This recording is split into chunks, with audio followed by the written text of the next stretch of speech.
मार्मागोव तालुक्यातलो सगळ्यात main national हायवेचें काम गेले 2015 पासून चालू जालां.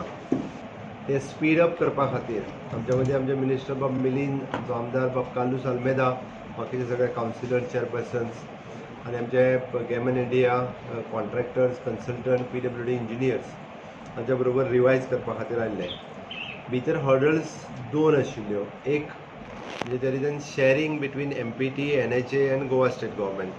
कॉस्ट शेअरिंगचो विशय आशिल्लो तो. द MPT मिनिस्टर्स मांडविया हे येवन गेले, तांच्या बरोबरूय विशय डिस्कस जालो आनी विशय थंयसरूय आमी तो ताच्या बरोबर तांकां सांगून MPTचो जो कितें तो विशय रिजॉल्व केला. आत्तां आमी एक म्हणजे फक्त कंप्लीट रोड इन्स्पेक्ट केल्या उपरांत फास्ट ट्रॅक करपाक लायल्या. म्हणजे रोडाचे जे बेजीक वारणापुरी थंयसर जे रस्त्याचें काम उरलां ते युटिलिटी शिफ्टिंगा खातीर उरलेलें ते स्पीड अप करपाक लायलां आनी अप टू द एप्रील पर्यंत रस्त्याचें काम कंप्लीट जातलें. फक्त वारणापुरीचो ओव्हरब्रीज जो करपाचो आसा तो ओव्हरब्रिजाचें कामूय बेगिनात बेगीन सुरू जातलें. उरता उरलें वास्को सिटींत येयल्या उपरांत अप-रॅम्प करपाचें प्रोविजन आनी तें करता आसतना ट्राफिकाच कंजेशन जावचें न्ही हाजी काळजी आमी ऑलमोस्ट घेतले.